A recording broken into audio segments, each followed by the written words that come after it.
There is something about winter that changes the world into a softer place. The air itself becomes different, quieter, calmer, as though the entire earth has decided to rest for a while. Tonight we're going to explore the gentle silence of winter together.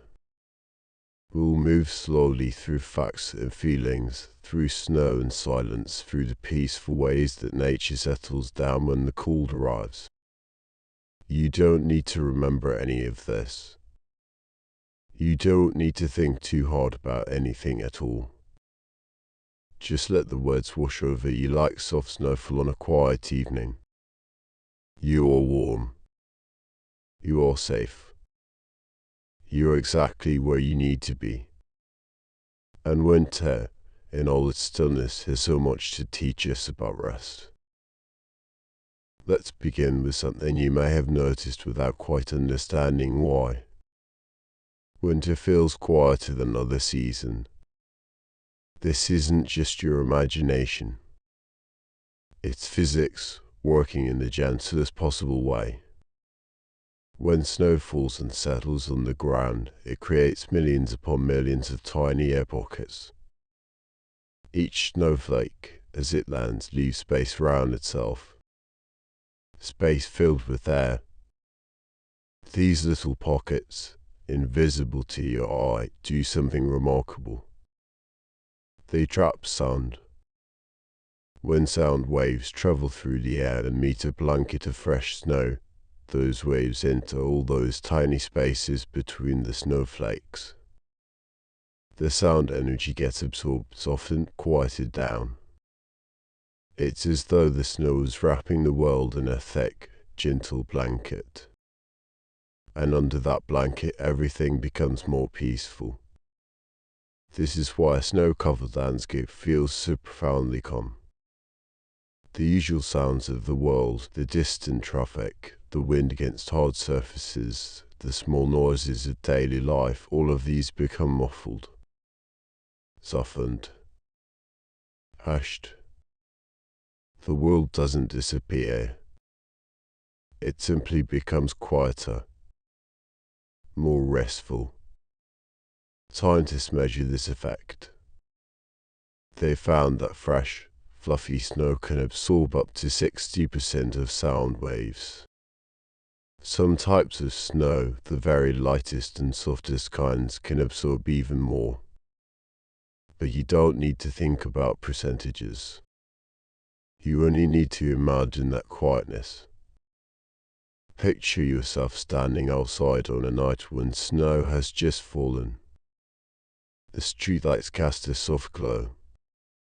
Everything looks gentle and rounded, the sharp edges of the world covered over. And the silence. That particular silence that feels almost like a presence itself. That's winter holding sound in its palm, letting the world rest. The air in winter is different too. Cold air is denser than warm air.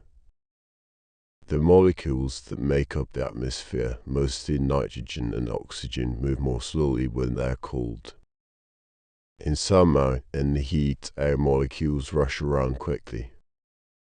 They bounce and collide and create a kind of invisible energy that we can sometimes feel as humidity, as heaviness, as the pressure of a hot day. But in winter, those same molecules slow down. They move through space more calmly, more deliberately. This creates air that feels crisp and clean when you breathe it in. There's a clarity to winter air that other seasons don't quite have. When you breathe in cold air, your body responds in gentle ways. Your breath becomes more visible, turning to mist. This happens because the warm moisture in your breath meets the cold air and condenses into tiny water droplets. Each breath out becomes a small cloud. A little sign that you're alive, you're breathing, you're here. And breathing in winter can actually help you relax. The cold air entering your nose and lungs stimulates certain nerves, nerves that are connected to your parasympathetic nervous system. This is the part of your nervous system responsible for rest, for calm, for the feeling of safety. When you breathe slowly and cool down, you are sending gentle signals to your body that everything is alright. Your heart rate can slow down a little. Your muscles can soften. Your mind can become quieter. Winter air invites you to breathe deeply and slowly. And through your nose, feeling that cool clarity. Out through your mouth, watching your breath become mist. And again, slow and steady. Out again, releasing anything you don't need. The world keeps turning slowly through its winter night, and you keep breathing calm and steady, letting each breath carry you deeper into rest. Let's think about snow for a moment. Not all at once. Just gently. The way snow itself falls. One flake, then another, building gradually into something peaceful. Snowflakes are made of ice crystals. Each one forms high up in the atmosphere where the air is very cold and contains water vapor. Water vapor is just water in its gaseous form. Invisible, floating in the air all around us. When the temperature drops low enough, and when there are tiny particles in the air, perhaps a speck of dust or pollen, the water vapor begins to freeze around these particles. Slowly, molecule by molecule, a crystal forms. The crystal grows in a specific pattern determined by the temperature and humidity of the air it's moving through. As it falls through different layers of atmosphere, different temperatures, the crystal grows in different ways. This is why each snowflake is unique.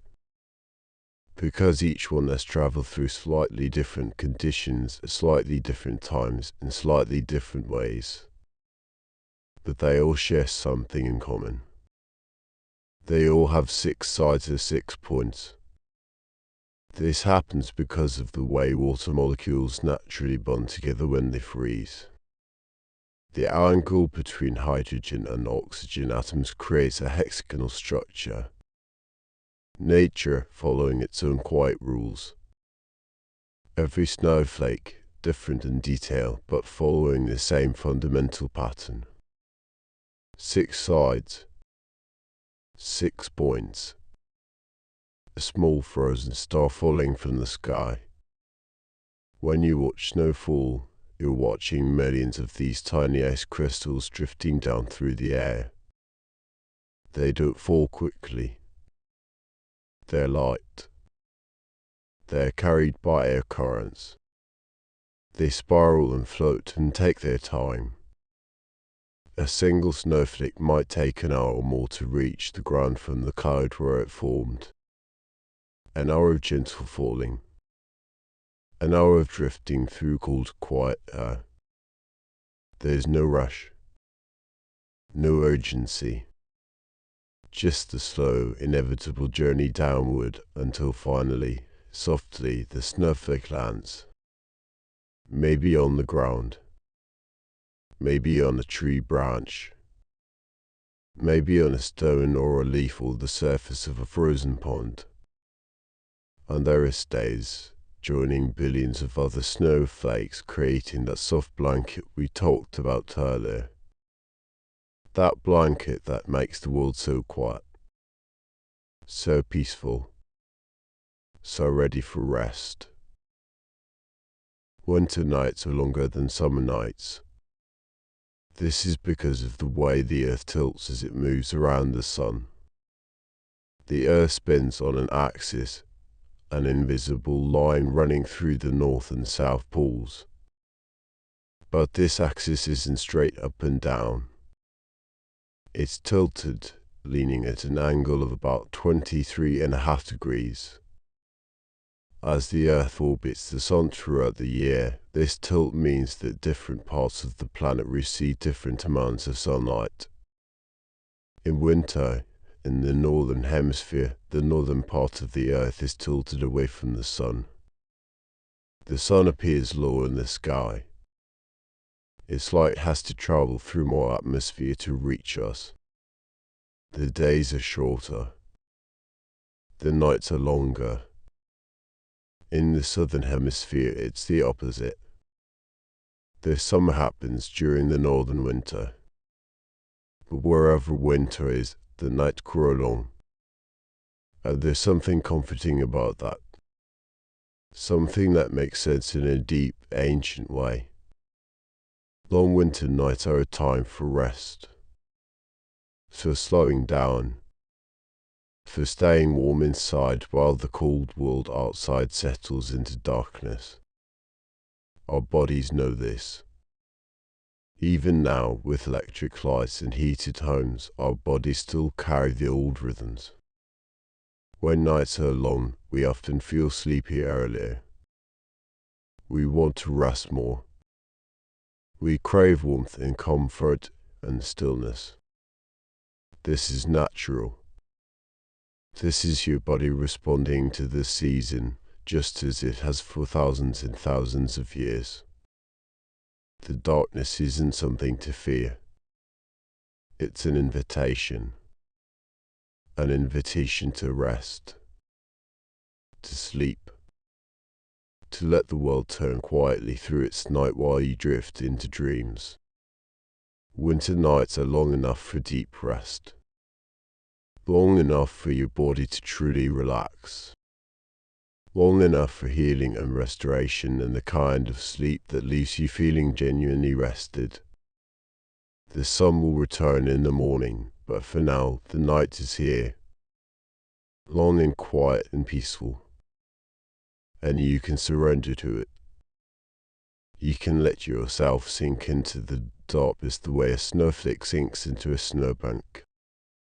Softly, completely, without resistance. Many animals understand winter differently than we do. They respond to the cold and the darkness in ways that humans, with our houses and heating systems, often don't need to anymore. Some animals hibernate.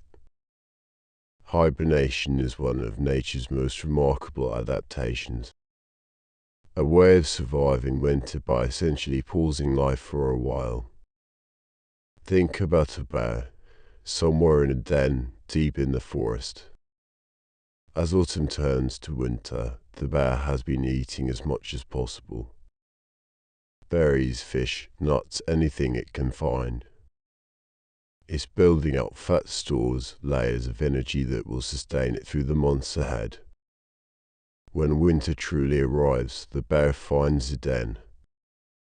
Maybe a hollow tree, or a cave, or a space under fallen logs. Somewhere protected. Somewhere hidden from the wind and snow. The bear settles in, gets comfortable, and then, gradually, its body begins to change. Its heart rate slows down. A bear's normal heart rate might be 40 to 50 beats per minute. During hibernation, it can drop to as low as 8 beats per minute. 8 slow beats. Then another 8. Then another. Its breathing slows down too. Instead of breathing many times per minute, a hibernating bear might breathe only once or twice per minute. One slow breath in. A long pause. One slow breath out. Another long pause. The bear's body temperature drops slightly, though not as much as you might think. It stays warm enough that the bear could wake up if it needed to, but cool enough that it saves enormous amounts of energy. And then the bear sleeps. Not the way we sleep, with dreams and movement and cycles of deep and light sleep. A different kind of sleep. Deeper. Stellar. The bear sleeps through storms and freezing temperatures and the quiet passage of months.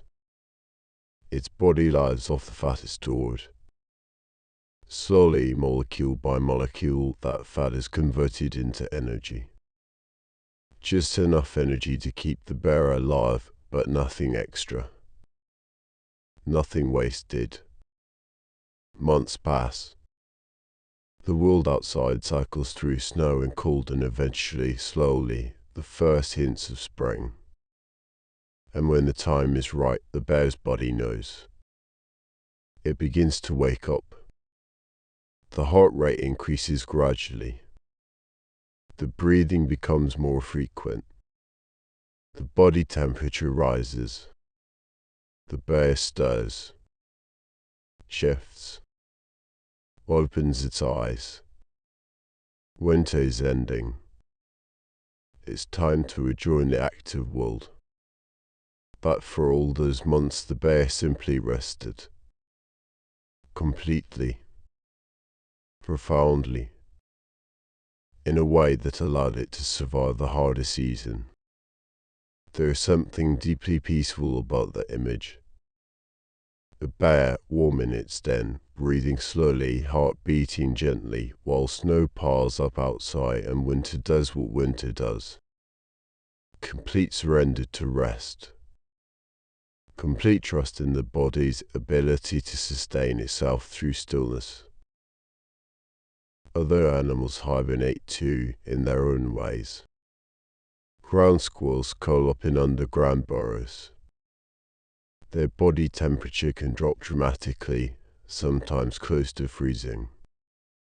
Their heart rate becomes almost impossible to detect. They look, for all intents and purposes, as though they are barely alive. But they are alive. Just resting. Just waiting. Bats clustered together in caves, their tiny bodies cooling down, their metabolism slowing to the barest minimum. Hundreds or thousands of bats hang peacefully in the darkness, breathing almost imperceptibly. Frogs bury themselves in mud at the bottom of ponds. Some species actually freeze partially solid. Ice crystals form in their bodies, but special proteins keep the ice from damaging their cells. When spring comes, they thaw and hop away, unharmed. These animals have learned, through countless generations, that winter is the time to stop, to cease activity, to let the body rest completely. Not because something is wrong, but because this is the natural rhythm. Activity and rest. Growth and dormancy.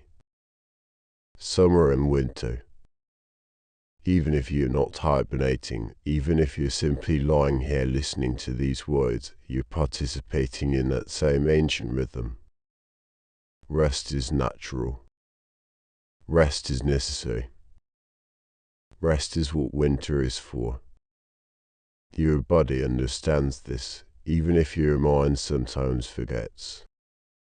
Right now, your heart is beating steadily. You don't have to think about it. It just happens over and over, pumping blood, delivering oxygen, keeping you alive. Your lungs are breathing. In and out. Automatically. Perfectly. Your body knows how to rest. It's been doing this since before you were born. Since before you could think or worry or make lists or plan for tomorrow. Your body already knows. And winter is reminding you. Gently. Quietly. It's all right to stop. To slow down. To let yourself rest completely. The world will keep turning. The night will unfold as it always does. And you can simply be here breathing slowly, feeling warm, letting go. Trees rest in winter too. If you look at a deciduous tree in winter, you'll see bare branches against the sky.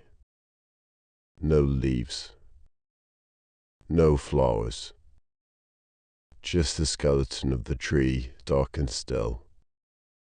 It might look lifeless, but it isn't. The tree is very much alive.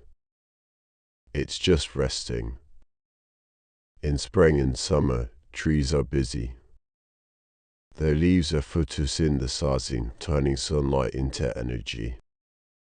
Water is being pulled up from the roots through the trunk all the way to the highest branches. Nutrients are flowing. New growth is happening. It's active. It's productive. It's the growing season. But this can't last forever. Trees need rest too. As autumn arrives, trees begin preparing for winter. The days are getting shorter. The light is changing. The temperature is dropping. The tree senses all of this. It doesn't think about it the way we think, but it responds. Its cells respond. Its systems respond. Chlorophyll, the green pigment in leaves that captures sunlight, begins to break down. As the green fades, other pigments become visible. Yellows and oranges and reds, pigments that were there all along but were hidden by the chlorophyll. The leaves change color. They become beautiful in a different way. A lush show of color before the rest. Then the tree does something remarkable. It creates a special layer of cells where each leaf stem connects to the branch. This layer, called the abscission layer, essentially seals off the leaf from the rest of the tree. The leaf stops receiving water and nutrients. It dries out. And eventually, with a gust of wind or the weight of rain, it falls. One leaf. Then another. Then hundreds, thousands, drifting down to the ground below. The tree releases them. Lets them go. It doesn't need them anymore. Not for now. Not for winter. With the leaves gone, the tree can truly rest.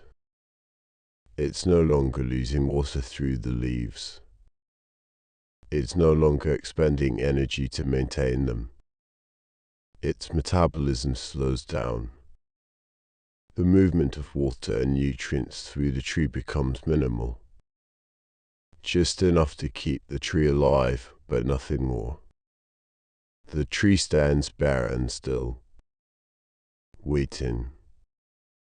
It might look vulnerable, standing there without its leaves. But the tree is remarkably well protected. Its bark is like a coat, insulating the living tissue underneath from the worst of the cold. The cells inside the tree have changed too. They've reduced their water content and produced special compounds that act like antifreeze, preventing ice crystals from forming and damaging the cells. The tree can survive temperatures far below freezing. Snow can pile up on its branches. Ice can coat every twig. And the tree simply waits alive and still, conserved and protected. Inside the buds at the end of each branch, next year's leaves are already formed in miniature. Tiny, perfect, waiting. But they won't unfold. Not yet. Not until winter passes and the world warms again. For now, the tree rests. Its roots are still alive in the soil, still drawing tiny amounts of water. Its trunk is still solid and strong. Its branches are still reaching toward the sky. But everything is slow. Everything is still. Everything is at peace. If you were to stand next to a tree on a quiet winter night, you might feel that stillness, that sense of deep, patient rest.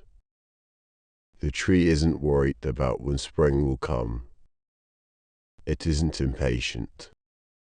It isn't trying to rush the process. It's simply being. Resting. Trusting in the cycle that has repeated itself countless times before. Winter will pass. Spring will return. The leaves will unfold. But for now there's just this. The quiet. The stillness. The rest. Snow continues to fall in our imagination tonight. Gentle flakes drifting down through cold air. Let's think about what happens to those snowflakes when they land.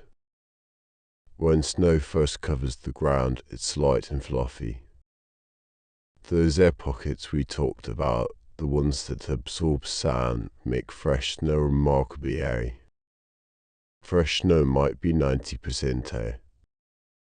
Only 10% ice. This is why you can walk on fresh snow and sink down into it. Your weight compresses the air out, and the snow packs down under your feet.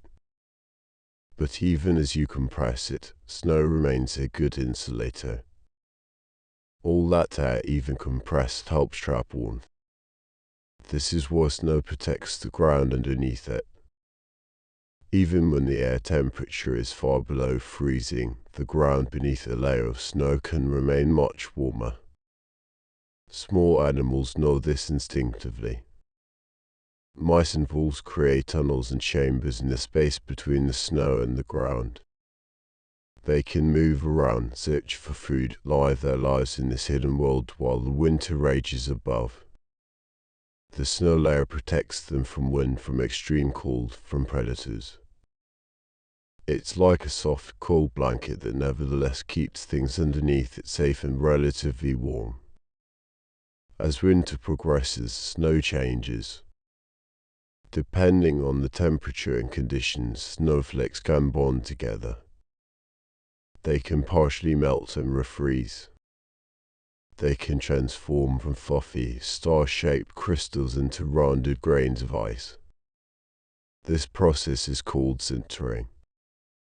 The snow becomes denser, harder, more compact. If you press snow together in your hands, you're creating this process artificially. Pressure and warmth from your hands cause the snow to compress and bond.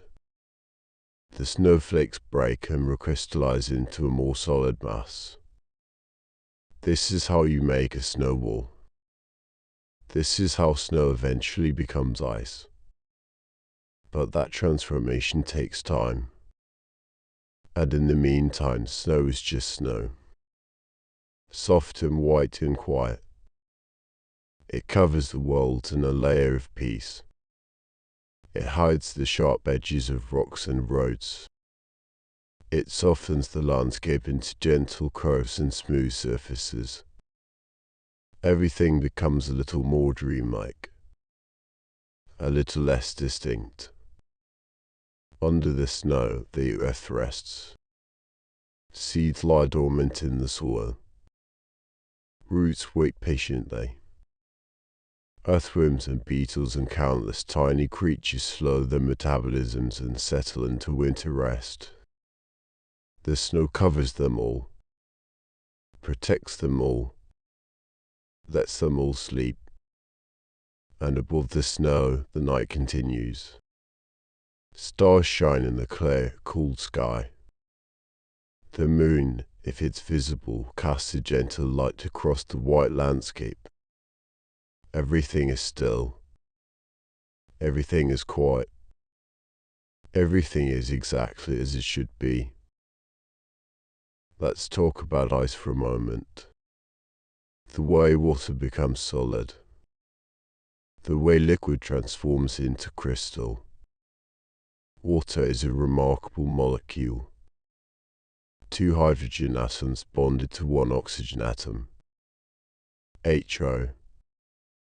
Simple in structure, but endlessly complex in behavior. In its liquid form, water molecules are constantly moving. They slide past each other. They form temporary bonds with neighboring molecules, then break those bonds and form new ones. It's a constant dance of connection and separation. But when water gets cold enough, when the temperature drops to 32 degrees Fahrenheit or 0 degrees Celsius, something changes. The molecules slow down. Their movement becomes less frantic, and they begin to lock into place. Each water molecule bonds with 4 others, creating a rigid structure, a crystal lattice. This structure is actually more open, more spacious than liquid water. This is why ice floats. Ice is less dense than liquid water. The molecules are arranged in a way that takes up more space. If ice didn't float, winter would be very different. Ponds and lakes would freeze from the bottom up. Aquatic life would be crushed or trapped. Entire ecosystems would be destroyed each winter. But ice floats. And this means that lakes freeze from the top down. The surface water gets cold and freezes first, forming a layer of ice. This ice layer then insulates the water below. It keeps the deeper water from freezing, providing a refuge for fish and other aquatic creatures. Under the ice, life continues. Slower perhaps. Quieter. But continuing. Fish move through the dark water in slow motion. Their metabolism has slowed with the cold. They don't need to eat much. They don't need to move much. They simply exist, suspended in the cold darkness, waiting for spring. Above them, the ice grows thicker. More snow falls on top of the ice. The lake becomes a frozen landscape. But it's not silent down there. If you were to drill a hole through the ice and lower a microphone, you'd hear sounds.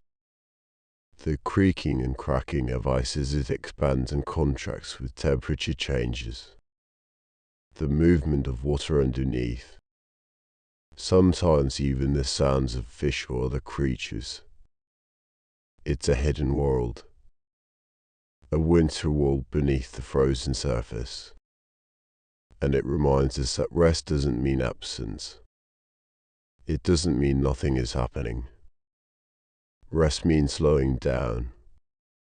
It means conserving energy. It means doing only what's necessary and letting everything else wait. The fish under the ice are resting. The water itself, locked in crystal form, is resting. The snow on top of the ice is resting. Everything in the winter landscape is engaged in the same profound act. The act of waiting. The act of conserving. The act of trusting that this pause is temporary and necessary. Your body responds to cold in interesting ways. When you're in a warm room, as you probably are now, your blood vessels are relaxed and open. Blood flows easily to your skin, to your extremities, to every part of you. But if you were to step outside on a cold winter night, your body would respond immediately. The blood vessels near your skin would constrict. This is called vasoconstriction. It's your body's way of protecting itself from heat loss. By narrowing the blood vessels near the surface, your body keeps warm blood closer to your core, closer to your vital organs, the heart, the lungs, the brain. Your extremities might get cold. Your fingers and toes might start to feel numb, but your core stays warm. This is a survival mechanism, a way of prioritizing what's most important, but it also creates a feeling of wanting to curl up, of wanting to get warm, of seeking shelter and comfort. This isn't weakness. This is your body being incredibly wise. In winter, in the cold, the natural response is to seek warmth, to find a safe place, to rest and conserve energy. Even now, in your warm room, your body carries those same instincts. When the nights are long and the world outside is cold, your body wants to rest more. It's not laziness. It's biology. Your body is responding to the season, to the shortened days, to the cold air, to the ancient rhythms that have governed life on Earth for as long as winter has existed. And you can honor that. You can allow yourself to rest more in winter, to sleep more, to slow down. It's what your body is asking for. It's what this season is inviting you to do. Right now, lying here, you're doing exactly what winter wants, what your body needs. You're resting. You're warm. You're safe. Your breath is slow and steady. Your heart is beating calmly. Your muscles are relaxing more and more with each moment that passes. There's nothing you need to do. Nothing you need to figure out. Nothing you need to solve or fix or change. For now, there's only this. This moment. This breath. This gentle drift towards sleep. Winter is here, and winter is teaching you how to rest. Let's think about frost for a moment. Those intricate patterns that form on winters on very cold nights. Frost forms when water vapor in the air comes into contact with the surface that's below freezing. The water vapor skips the liquid phase entirely and transforms directly from gas to solid. This process is called deposition. The ice crystals that form grow in beautiful patterns. Feathers and ferns and flowers all made of ice. They spread across the glass in delicate, branching structures. These patterns form because ice crystals grow along certain preferred directions. The molecular structure of ice means that crystals naturally branch and spread in specific ways. Each pattern is unique, influenced by tiny variations in temperature, humidity, and the microscopic texture of the glass. But they all share the same ethereal beauty, the same delicate complexity. If you were to look closely at frost on a window, you'd see an entire landscape in miniature. Valleys and ridges, forests of crystal trees, mountain ranges made of ice, all of it temporary, all of it fragile. When the sun rises or when warmth returns, the frost melts. It disappears back into water vapor. The beautiful patterns fade away as though they never existed. But they did exist.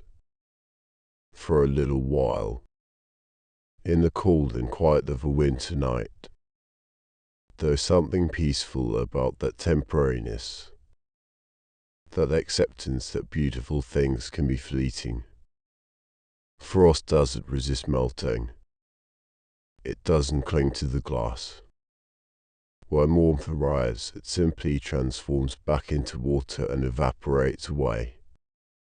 No struggle. No resistance. Just change happening naturally in its own time. Winter itself is like that. It arrives, it settles in, it creates its own kind of beauty. And then, eventually, it releases its hold and allows spring to return. Nothing lasts forever. Everything changes. And that's all right. For now, though, winter is here. Frost forms on windows. Snow falls from clouds. Ice covers ponds. And you're here, warm and safe, breathing slowly, letting your mind settle into quietness. The frost can form on the window. The snow can fall outside. The world can be cold and dark. And you can simply rest. Let go. Drift. There's a certain quality to winter light that's different from other seasons. In summer, light is bright and direct. The sun is high in the sky. Shadows are short and sharp. But in winter, the sun stays low. Even at noon, it doesn't climb very high above the horizon. This means that winter light comes from a lower angle. It's softer, more diffused. When light passes through more atmosphere, as it does when the sun is low, it scatters. The blue wavelengths scatter away, leaving the warmer colors. Yellows and oranges and soft whites. Winter light is gentle. It doesn't glare. It doesn't harsh your eyes. On a snowy day, light behaves in particularly interesting ways. Snow reflects most of the light that hits it. Up to 90% of sunlight can bounce off snow and go back up into the sky. This is why snow-covered landscapes are so bright. Why you can go outside on a cloudy winter day and still need to squint. But that brightness isn't hot. It isn't intense. It's a cool brightness. A reflective brightness. Light bouncing between snow and clouds in the sky, creating a diffused glow that seems to come from everywhere and nowhere at once. Some people find winter light melancholy. It reminds them of shorter days and cold weather. But others find it peaceful. The soft quality. The way it turns the world into a watercolor instead of a photograph. There's no judgment about which response is right. Both are valid. Both are ways of experiencing the season.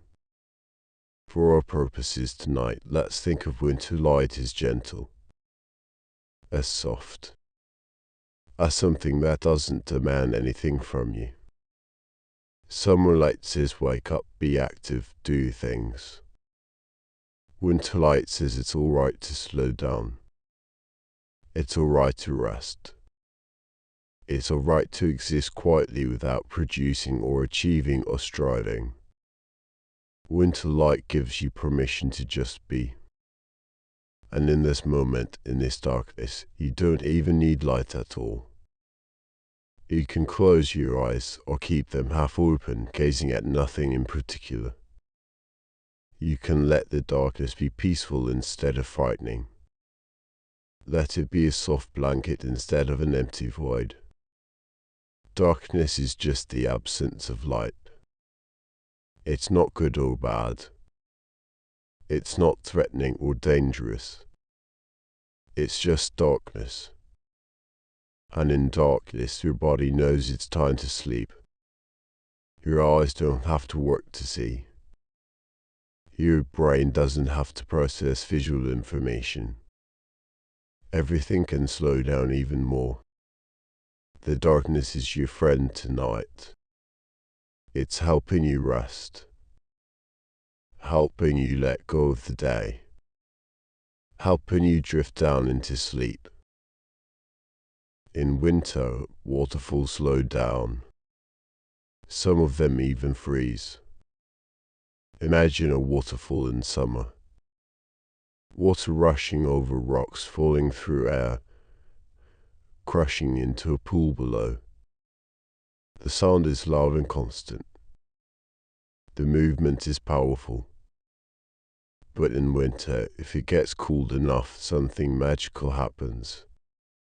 The water at the edges of the waterfall begins to freeze. Ice forms on the rocks. Icicles grow where spray is frozen in midair. Slowly the ice expands. It builds up layer by layer, drop by frozen drop. The waterfall doesn't stop all at once. Water continues to flow behind the ice. You can sometimes hear it, a muffled rushing sound, as water moves through channels in the frozen cascade. But eventually, if the cold persists, even that inner flow can slow. Can't stop.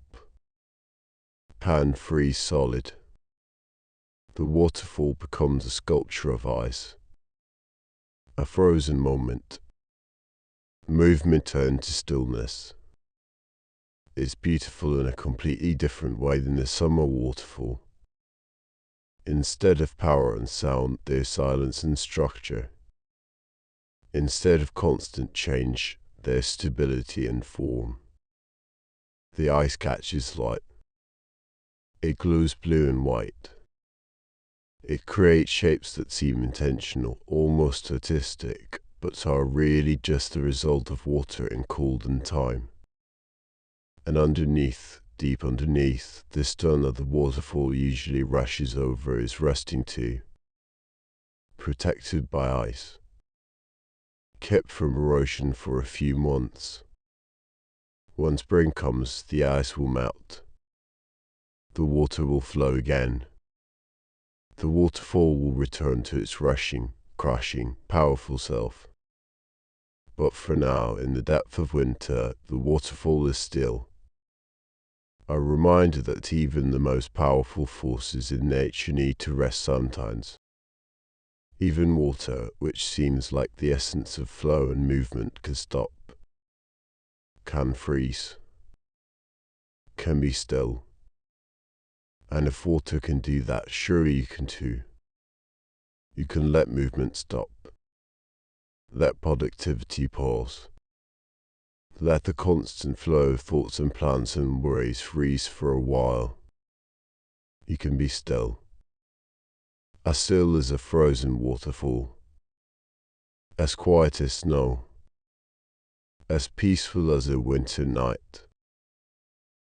Animals that don't hibernate still change their behavior in winter. They grow thicker coats.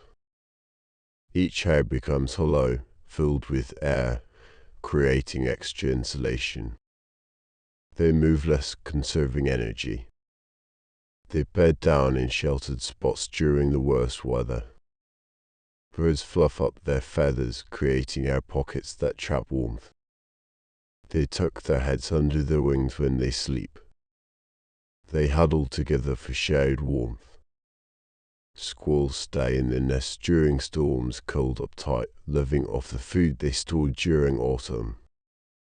Even predators, animals you might think of as always active in hunting, slow down in winter. They hunt less frequently. They rest more. They find sheltered spots and wait out the coldest days. The entire animal kingdom responds to winter by doing less, by resting more, by conserving energy.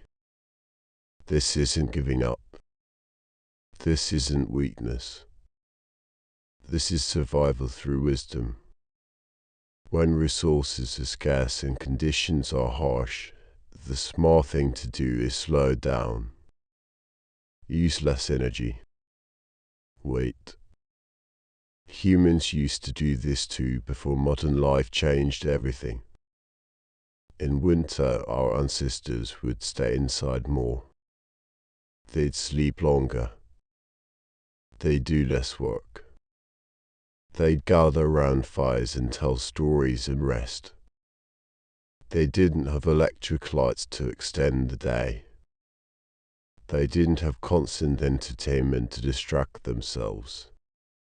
They didn't have the expectation that every season should look the same in terms of productivity. Winter was the resting season, and that was understood and accepted and honored.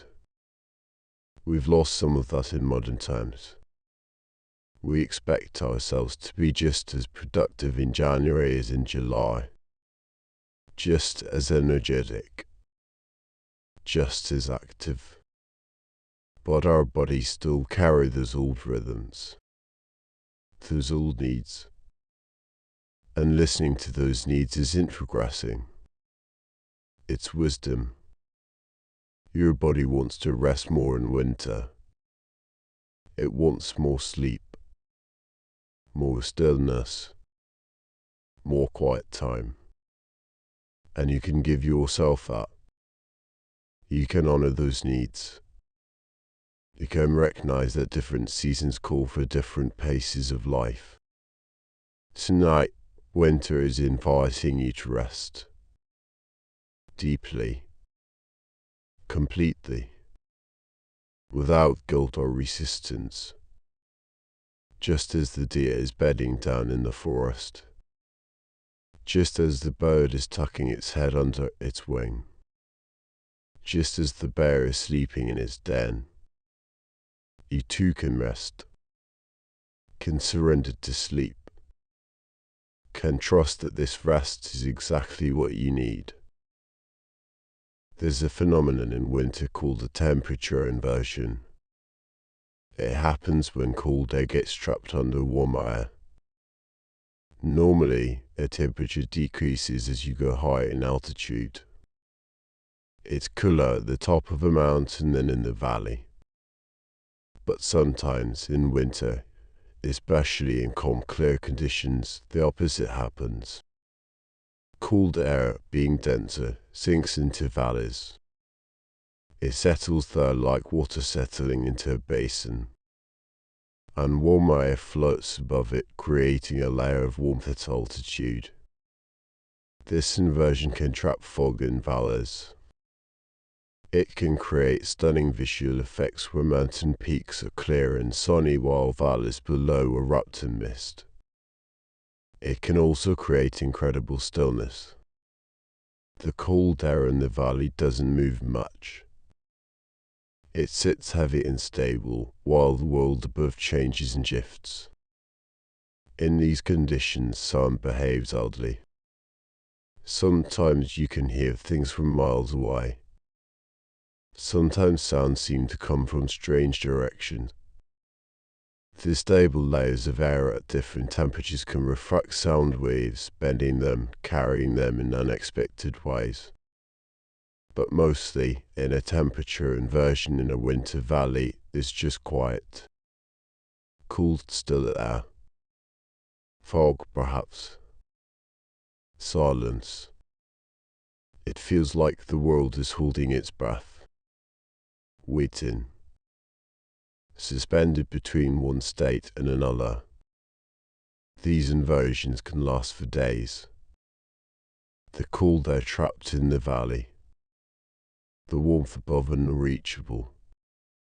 A temporary stasis. Eventually something changes. Wind picks up or weather moves in and the inversion breaks.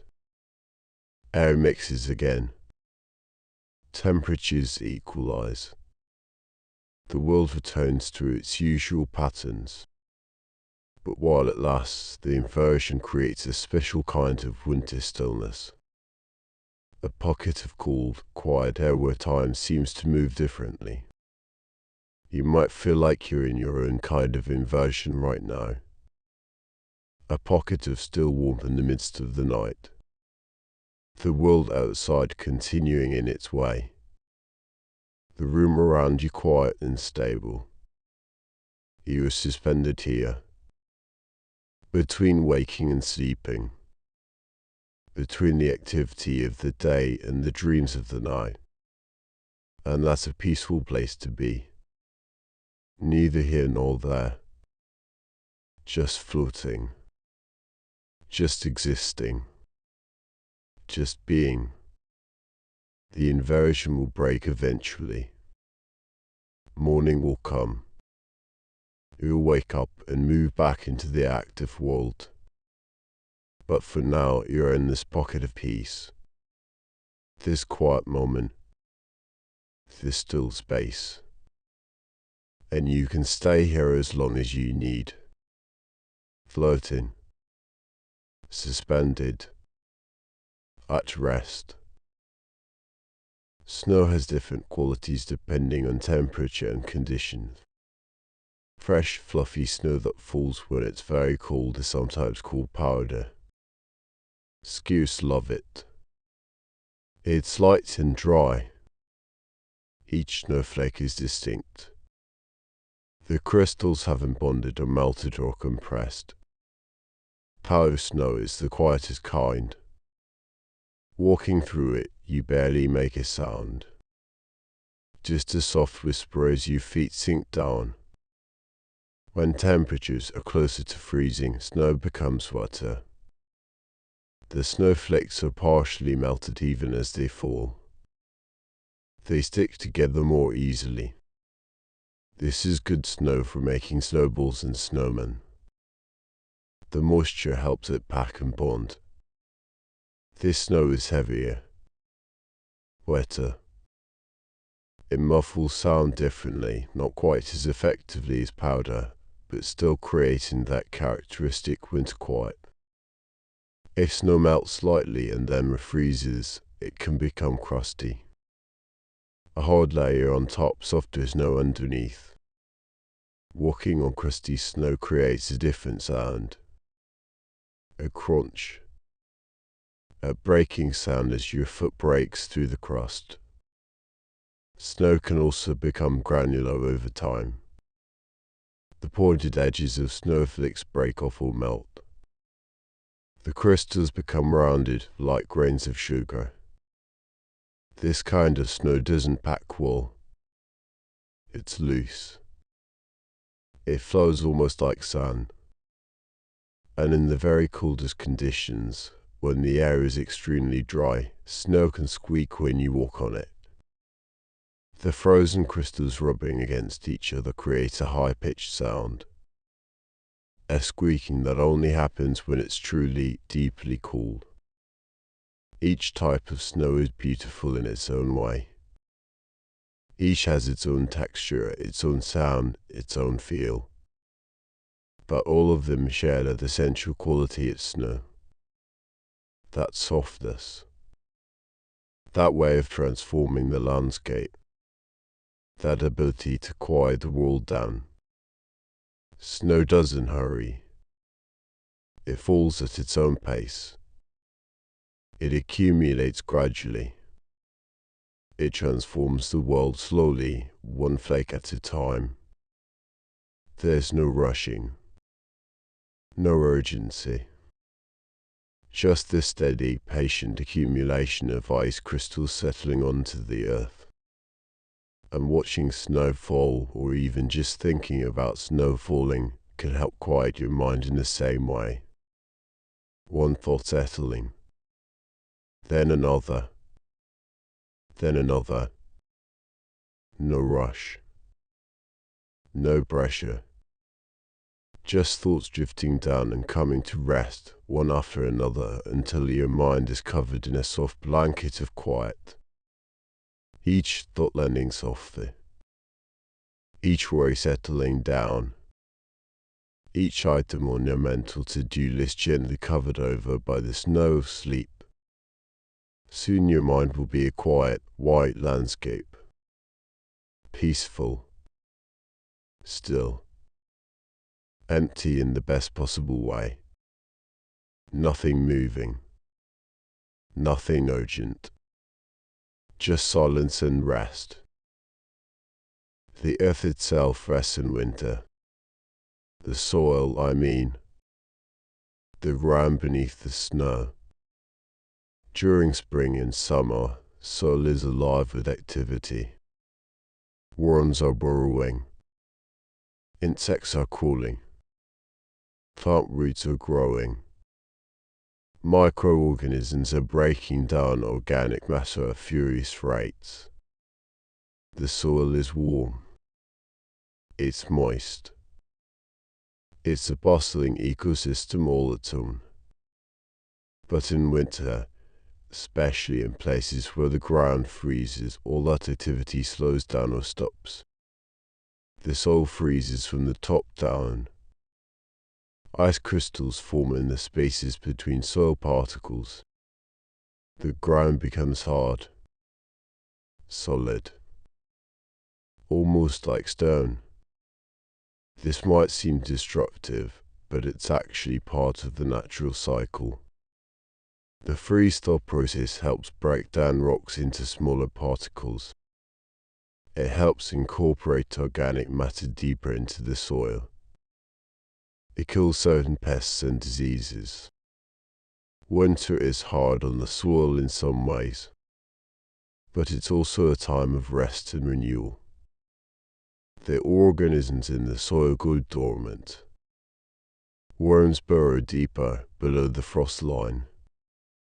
Seeds lie waiting, protected by their seed coats. Roots stop growing but stay alive. Everything waits. Under the frozen surface, under the snow, there's an entire world of potential. Of life suspended. Of things that will grow and flourish when conditions are right again. But for now, for winter, the soil is resting. Accumulating nutrients from decomposing leaves and organic matter. Being protected from erosion by the snow cover. Being prepared slowly and naturally for the burst of growth that will come in spring. Farmers know this. Gardeners know this. The soil needs winter. It needs the cold. It needs the rest. Fields lie fallow. Gardens are empty. Everything is brown and dormant. And that's not sad. That's not dead. That's resting. That's the earth taking care of itself. Rebuilding. Restoring. Getting ready. You're doing the same thing right now. You're not being unproductive. You're not wasting time. You're resting. You're restoring yourself. You're allowing your body and mind to rebuild energy and health and resilience. Just like the soil needs winter to be ready for spring, you need sleep to be ready for tomorrow. This rest is essential. It's not optional. It's not a luxury. It's a fundamental necessity. And winter, in its wisdom, is reminding you of that. Is giving you permission. Is inviting you to sink down like a seed in soil and simply rest until it's time to grow again. Let's think about the moon for a moment. How it looks different in winter. The moon itself doesn't change, of course. It's still the same rocky satellite orbiting the Earth. But how we see it, how it appears to us, can be different in winter. On clear winter nights, the moon can seem especially bright. This is partly because winter air is often clearer. Less humidity. Less haze. Fewer particles scattering light. The moon's light travels through the atmosphere and reaches your eyes with less interference. It seems sharper, crisper, more defined. And when the moon is full or nearly full and there's snow on the ground, the world can become surprisingly bright at night. The snow reflects the moonlight. The landscape glows with a soft, cool luminescence. You can walk outside on a night like that and see your shadow. Not a sharp shadow like in sunlight, but a soft, faint version of yourself cast on the snow by moonlight. It's a magical kind of light. Quiet light. Dream light. The moon moves through its phases in the winter sky just as it does in summer. New moon, crescent, half moon, gibbous, full and back again. But in winter you're more likely to notice. The long nights give more opportunity for moon watching. The clear skies reveal it more often. The moon has no light of its own, of course. It's reflecting sunlight. The sun, hidden on the other side of the earth, still illuminating the moon from across space. Even in darkness, even when you can't see the sun, its light is still there.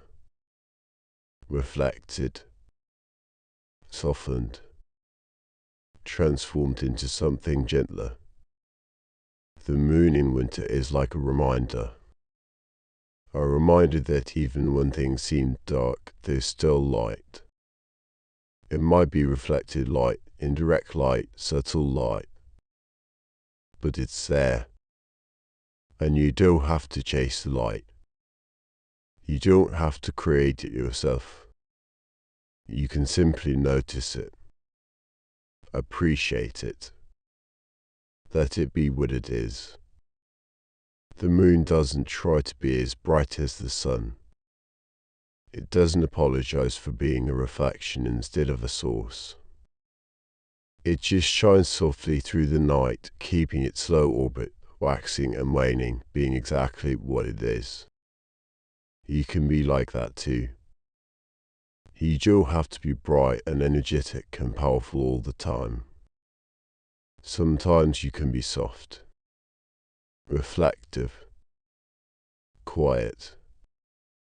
Sometimes you can shine gently in the darkness instead of trying to be the blazing sun. And that's enough. That's more than enough. The moonlight is beautiful precisely because it's not harsh. Because it's not demanding. Because it's soft and cool and forgiving. You can be soft and cool and forgiving with yourself too. Especially now. Especially as you're drifting towards sleep. You don't have to be anything other than what you are in this moment. A person resting. A person breathing. A person gradually, gently falling asleep. In the far north, in winter, there's a phenomenon called polar night. A period when the sun doesn't rise above the horizon at all. It's not completely dark. There's twilight for part of the day. A dim glow on the horizon where the sun is trying to rise but can't quite make it. But there's no daylight. Not for weeks or even months, depending on how far north you are. This might sound terrifying or depressing. And for some people, it is challenging. Our bodies are used to the cycle of day and night. The absence of daylight can affect mood and energy. But the people who live in these polar regions have adapted. They've learned to find beauty in the long darkness. The stars are incredibly bright when there's no light pollution and no sun to wash them out. The Milky Way stretches across the sky in a glowing band. Auroras dance and shimmer, green and pink and purple. The darkness becomes familiar. Comfortable even. A deep, velvety darkness that feels more like a presence than an absence. And the people who experience polar night often talk about how it changes their sense of time. Days blend together. The usual markers of morning and evening disappear. Time becomes more fluid, more flexible. There's something freeing about that.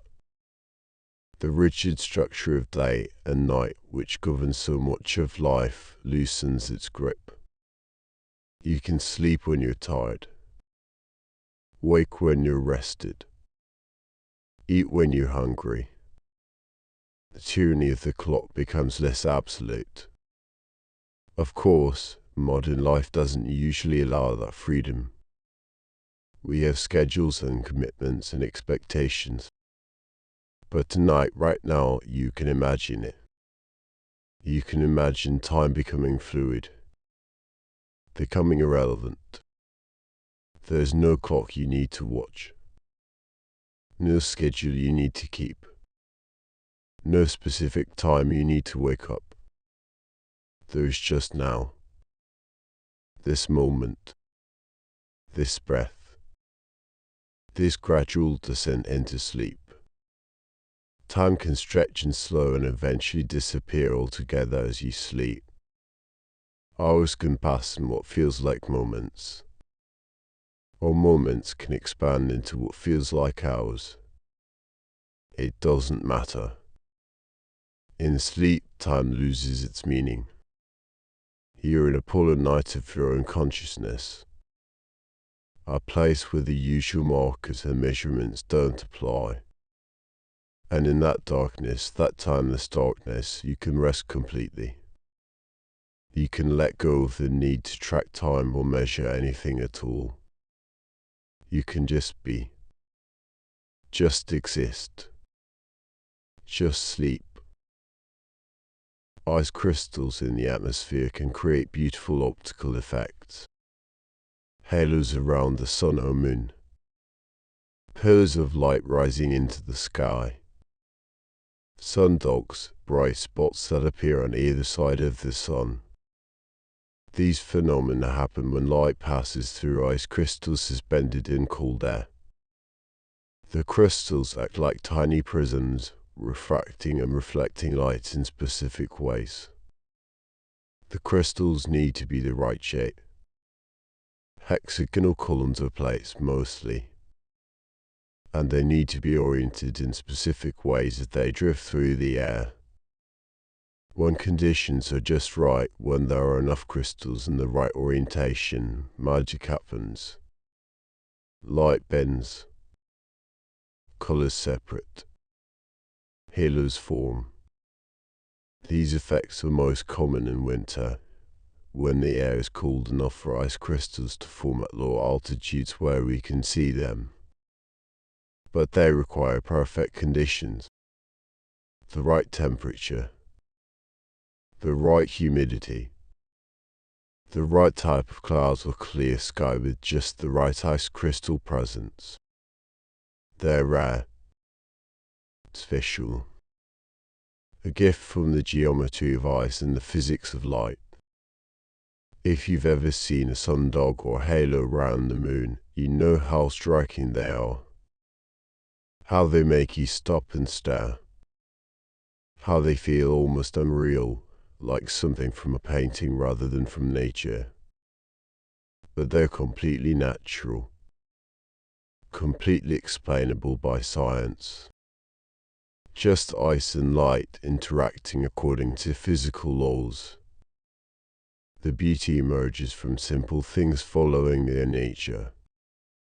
Water freezing into hexagonal crystals. Light bending as it passes through transparent surfaces. Angles in refraction and reflection. Nothing miraculous. Nothing mystical. Just physics being beautiful. Sometimes the most profound moments come from ordinary things behaving in extraordinary ways. Snow is just frozen water, but it transforms the world. Ice is just solid HO, but it creates sculptures and patterns of stunning complexity. Winter is just a season, a tilt of the earth, but it brings with it silence and rest and a quality of light that exists nowhere else. And sleep is just a natural process, your brain shifting into different patterns of activity, your body repairing and restoring itself. But it feels like a small death and rebirth. A journey into another realm. A letting go of consciousness and a trusting return to it later.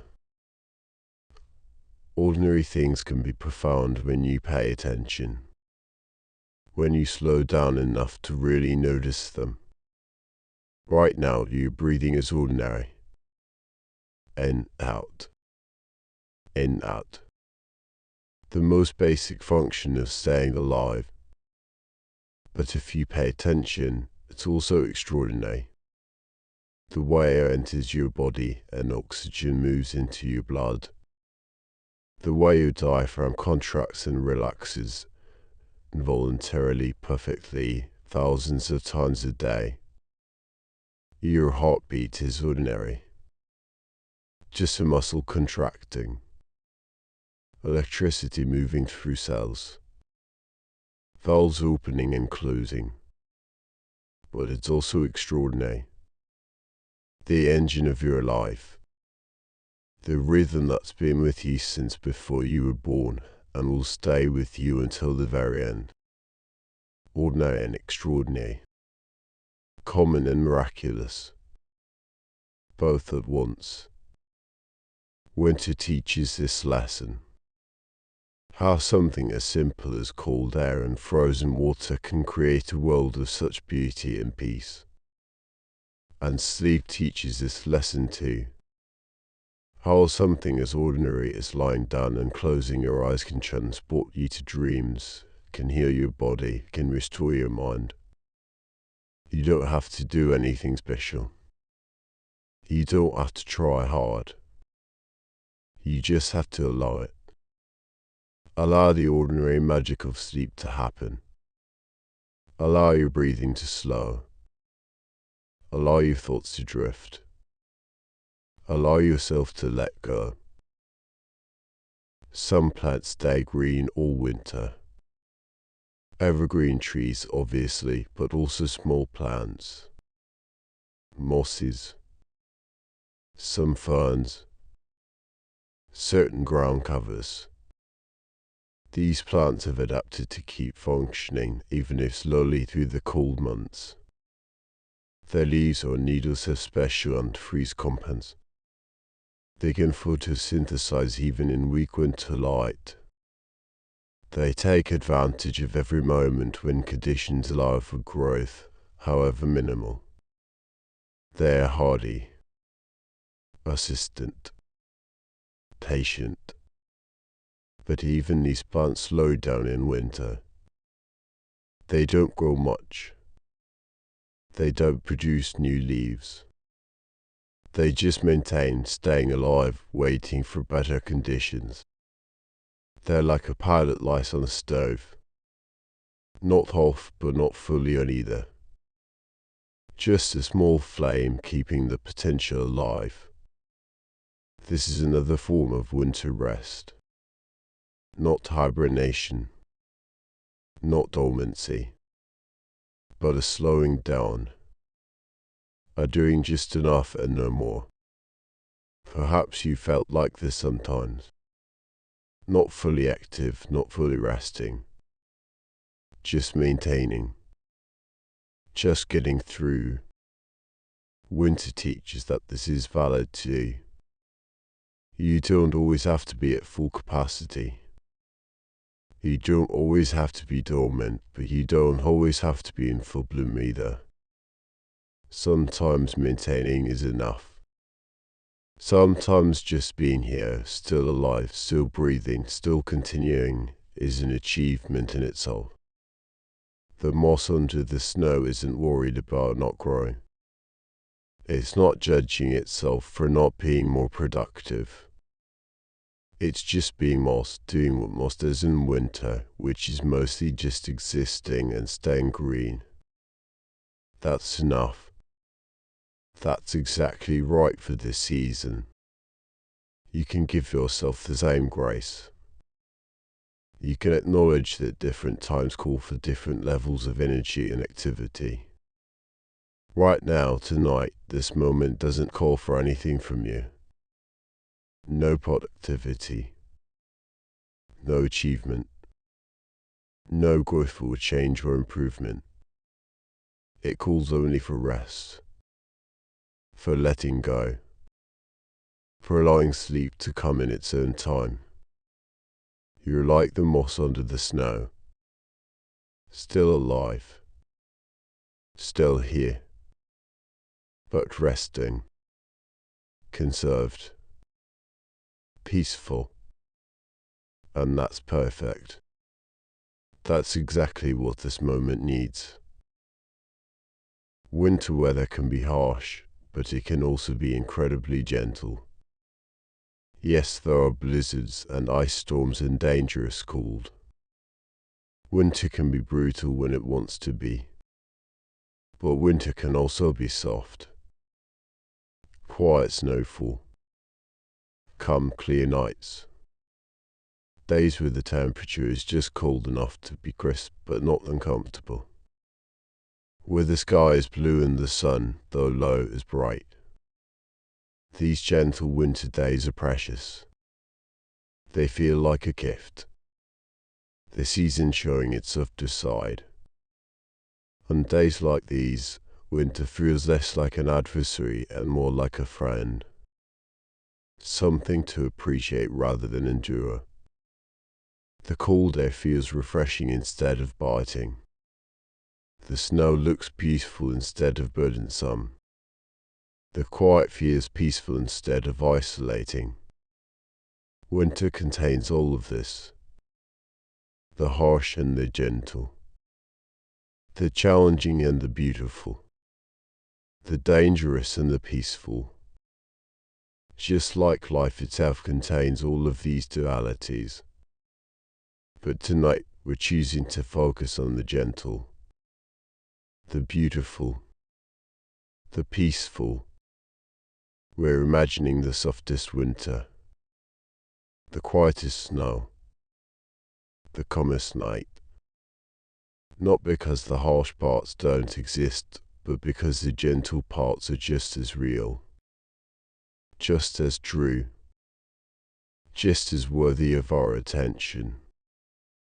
You get to choose, at least sometimes, where to place your attention, what to focus on, what to invite into your awareness. And tonight you're invited to focus on peace, on rest, on the gentle aspects of winter and of this moment. The softness of your bed, the warmth of your blanket, the quiet of the night, the slow, steady rhythm of your breathing. These gentle things are real. They are here. They are available to you right now. You can sink into them. You can let them hold you. You can allow yourself to be supported by softness and warmth and quiet. There might be harshness somewhere in the world, challenges and difficulties and struggles, but they're not here, not right now, not in this moment.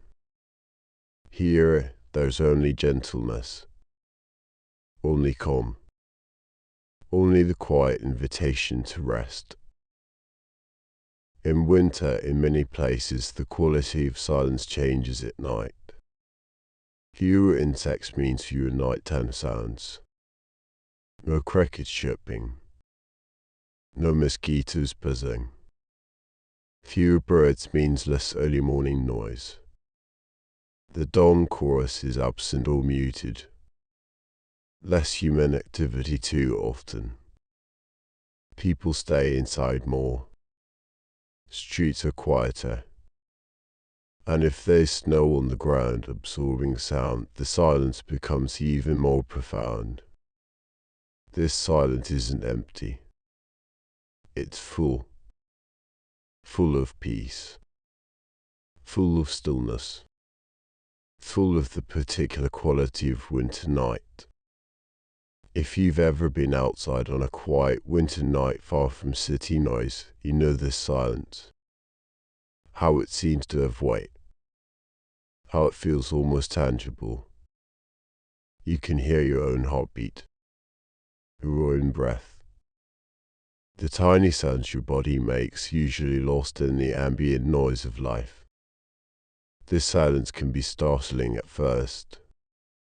We're so used to noise, to constant stimulation, to the hum and buzz and chatter of modern life. Silence can feel uncomfortable, like something's wrong, like you should fill it with something.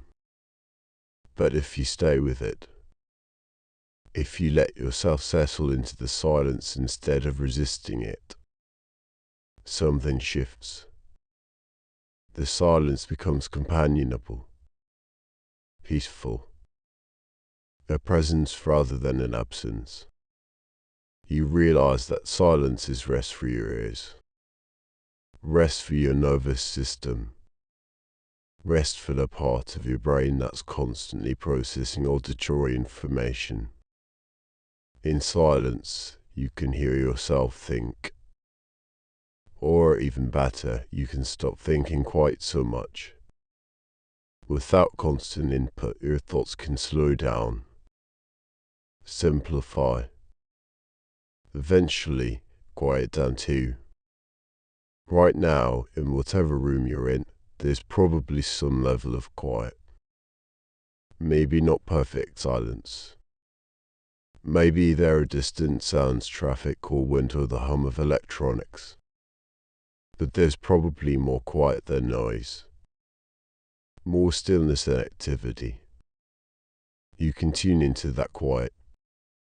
You can let your attention rest on the spaces between sounds rather than on the sounds themselves.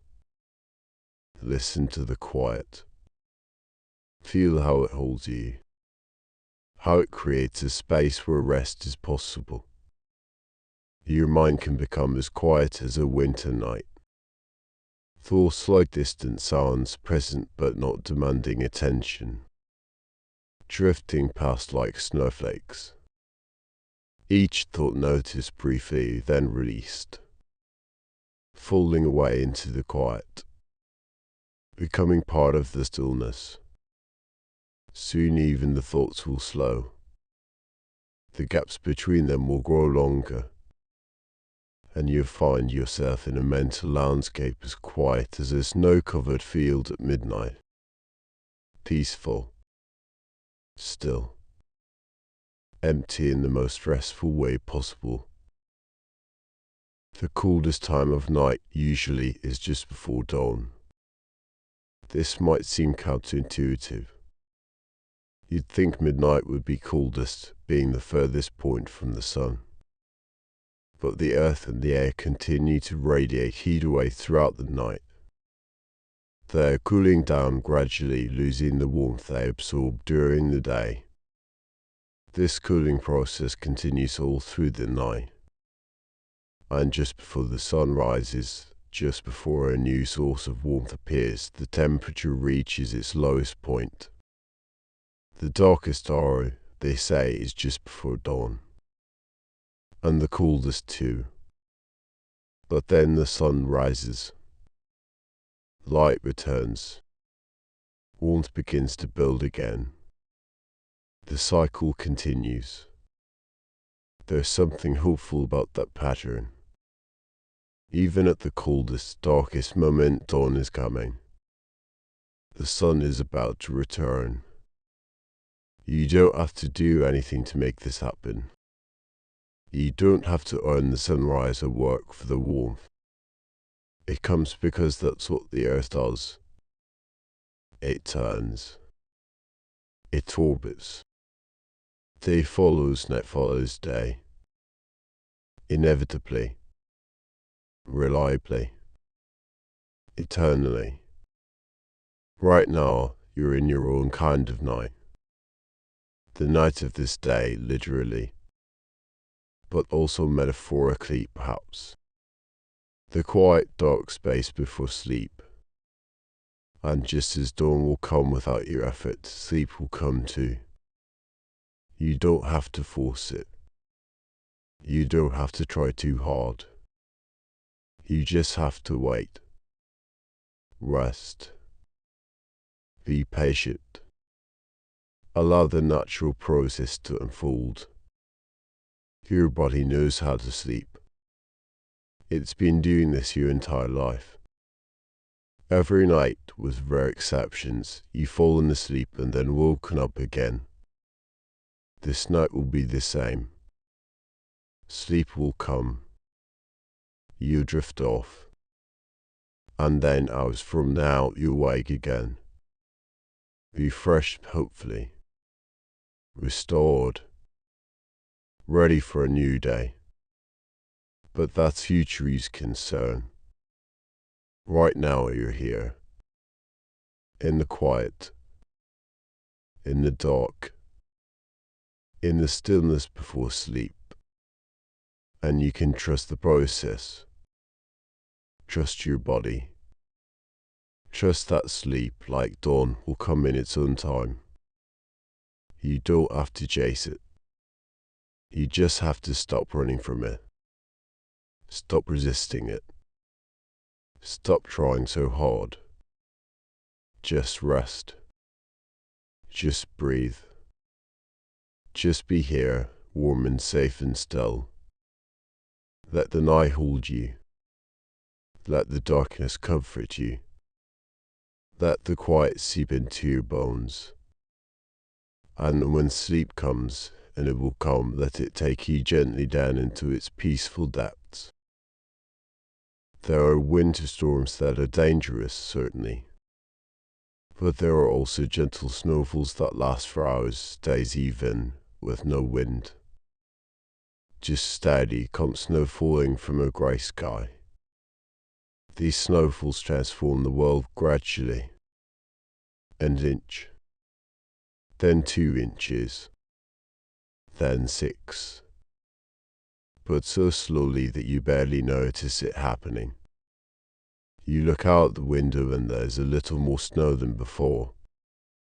You look again later and there's more still. No drama.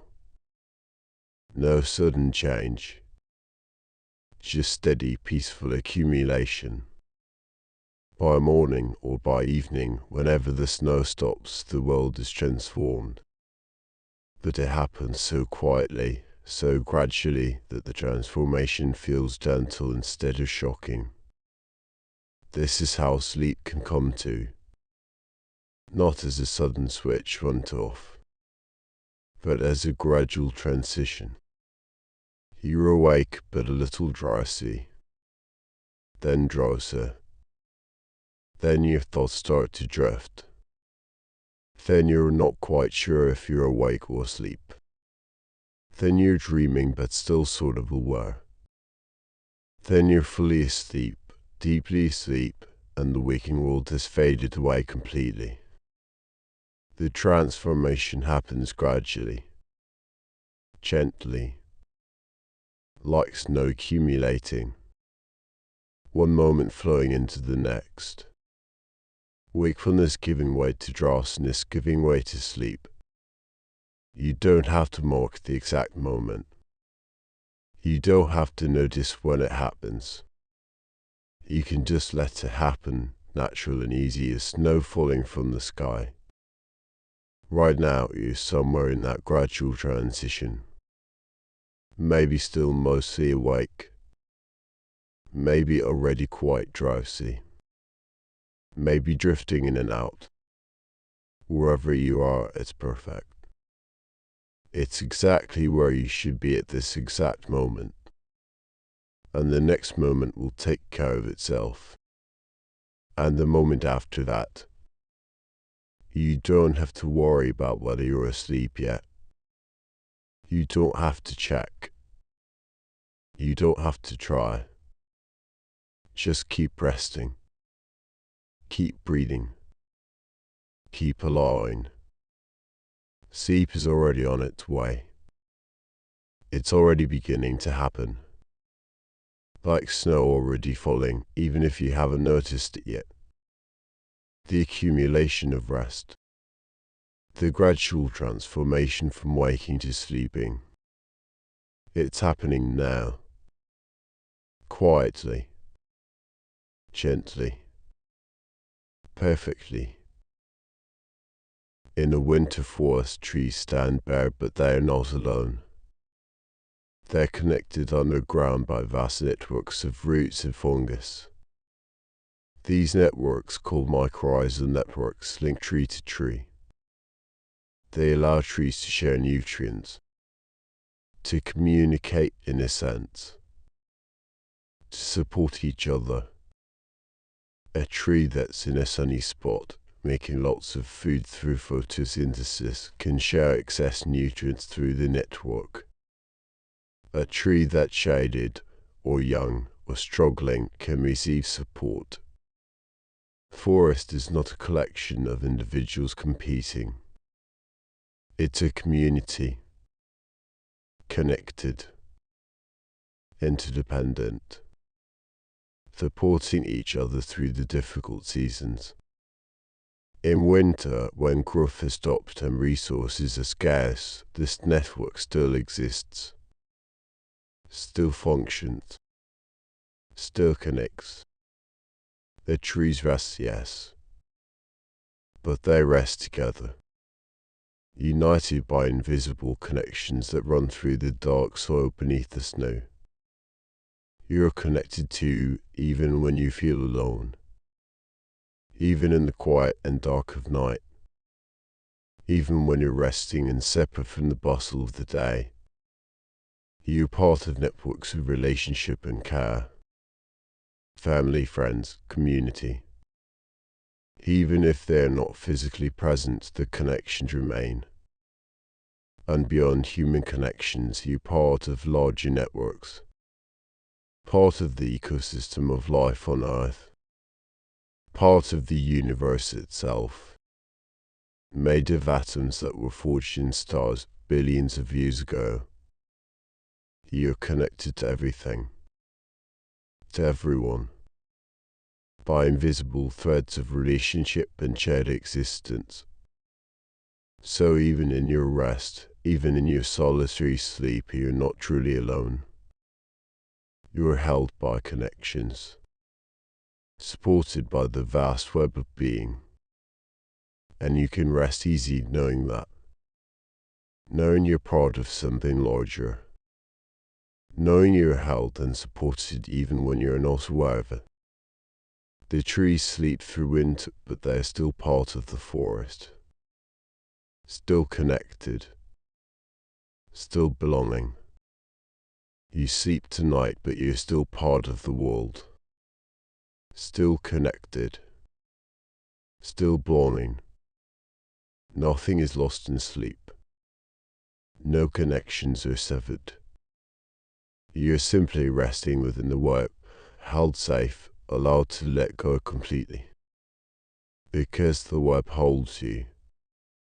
The connections support you. You don't have to hold on to anything. You can simply be held. Ice formations on windows are called fern for sometimes because they look like fern leaves.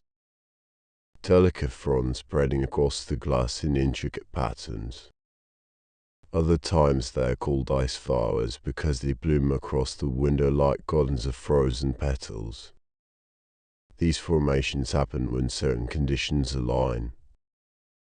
Humidity, temperature, the microscopic texture of the glass, air currents. Each variable affects the pattern, changes it, makes it unique. The ice doesn't plan its pattern. It doesn't decide what to look like. It simply grows according to the physical laws governing ice crystal formation. And yet the results are beautiful, intricate, almost artistic. Nature creating beauty without intention, without trying, just by following its own rules. There's a lesson there, maybe, about not trying too hard, about allowing things to unfold naturally, about trusting that if you simply follow your own nature, beauty will emerge without effort. You don't have to try to sleep beautifully. You don't have to make your rest artistic or perfect or special in any way. You just have to sleep, to rest, to allow your body and mind to do what they naturally do. And somehow, in that allowance, in that surrender, something beautiful happens. Restoration, healing, dreams, the mysterious process of sleep doing its work. You don't have to understand it. You don't have to control it. You just have to let it happen. Like frost forming on glass. like snow falling from clouds, like ice freezing on a pond. Natural processes, following natural laws, creating their own kind of beauty simply by being what they are. You can be what you are. A human tired, ready for rest. Breathing slowly. Lying still. Letting go. That's enough. That's all you need to do. Just be what you are in this moment and let nature take care of the rest. Let sleep come naturally. Let rest unfold in its own way. Let the beauty of restoration happen without your effort or intention. You're like the wind of the frost forms on. You're providing the surface, the opportunity. But you don't create the frost. You just allow it to happen. Allow sleep to happen. Allow rest to form. Allow peace to settle across your consciousness like ice flowers blooming on glass. Beautiful. Natural. Effortless. Snow has been known to muffle even the sound of your own footsteps. On deep, fresh snow, you can walk almost silently. Each step sinks in softly. The sound is absorbed before it can echo or carry. It's a strange feeling walking in that kind of quiet. You're moving, expending energy, but the world doesn't register loudly. Your passage is gentle, nearly silent. You become a quiet presence in a quiet world, moving through it without disturbing you much. There's something meditative about that. Something that encourages slowness and mindfulness. When walking is loud, when your footsteps echo and crunch and announce your presence, you move differently. There's energy. Perhaps hurry. Certainly noise. But when walking is quiet, you slow down naturally. You notice more. You become more aware of your own body, your own breath, your own presence. Silent movement through a silent world. Your thoughts can become like that too. Instead of loud, crunching footsteps through your mind, they can become soft, muffled, barely audible. You're still thinking, perhaps, still aware, but the thoughts are quiet. They don't echo. They don't amplify. They arise and pass away softly, barely disturbing the quiet landscape of your mind. This is a state that precedes sleep. Quiet mind, soft thoughts, gentle awareness, not trying to stop thinking entirely. That's too hard, too much effort. But allowing thoughts to become quieter, softer, less insistent. Each thought like a footstep in deep snow, present but muffled, noticed but not loud. And gradually even those soft footsteps become fewer. The movement slows, eventually stops, and there's just stillness, just quiet, just the peaceful landscape of your mind at rest, covered in snow, empty of movement. Perfect, peaceful, ready for sleep. At the heart of winter there is a paradox. The world is cold and yet there's warmth. You're inside, you're protected, you're safe from the cold. The contrast creates comfort. The cold outside makes the warmth inside more precious, more noticed, more appreciated. Without winter, we might take warmth for granted. Without cold, warmth might not feel like such a gift. But because winter exists, because cold is real, warmth becomes something to cherish, something to settle into gratefully. Right now you're warm. Whatever warmth you have, whether it's blankets or heating or both, you have it. The cold is not touching you. You're protected. And you can feel that protection, that warmth, that safety. Let yourself sink into it. Let yourself appreciate it fully. The softness of fabric against your skin. The perfect temperature that's neither too hot nor too cold. The way your body can relax completely because it's not having to work to stay warm. This warmth is a gift. This comfort is precious. Not because you earn it or deserve it particularly, but simply because it's here, now, available to you. And you can receive it. You can let it comfort you. Let it hold you. Let it lull you into deeper and deeper relaxation. Warm. Safe. Comfortable. Protected from the winter night that exists somewhere beyond these walls. In here, in this space, there's only warmth and softness and a gentle pull towards sleep. Nothing can harm you here. Nothing requires your attention. Nothing needs you to stay awake. You can let go completely. You can trust that you're safe. You can surrender to the warmth and the comfort and the deep rest that's waiting for you. The stars in winter seem brighter somehow. This is partly because winter nights are longer, giving more time for star viewing. Partly because winter air is often clearer. Less humidity. Less haze. Fewer particles scattering light. But maybe it's also because winter invites us to look up more. When the world is covered in snow and seems so white and bright below, the contrast with the dark sky above becomes more striking. The stars shine in that darkness. Distant suns, some of them. Some already dead, their light still traveling through space toward us.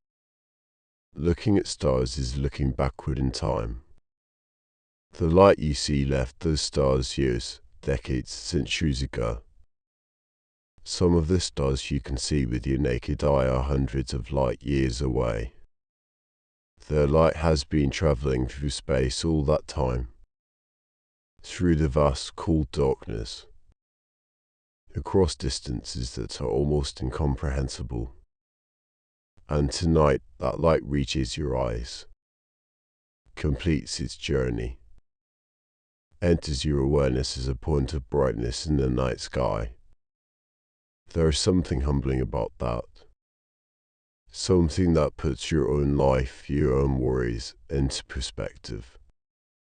You're a small part of an incredibly vast universe. Your concerns, real as they feel, are tiny in the scope of cosmic time and space. This isn't meant to make you feel insignificant. It's meant to offer relief. To remind you that you don't have to carry the weight of the world. You don't have to solve everything. You don't have to be perfect or accomplished or successful by any grand measure.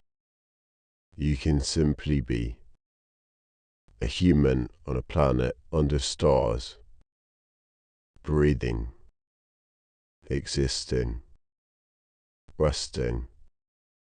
That's enough. That's more than enough. That's the whole point, really. To exist. To experience. To be part of this vast, mysterious universe for the brief time you're here. And right now, your role is to rest. To sleep. To let your body and mind restore themselves so you can continue being here, being present, being alive.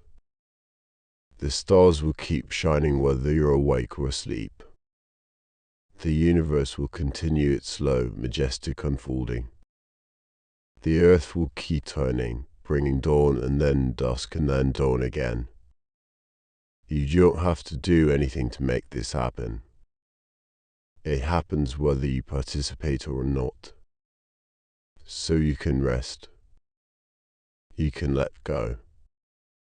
You can trust that the universe doesn't need you to stay awake. It's doing just fine. And you'll be more able to appreciate it, to participate in it, to experience it fully if you let yourself rest now. So rest. Look up at the stars in your mind's eye.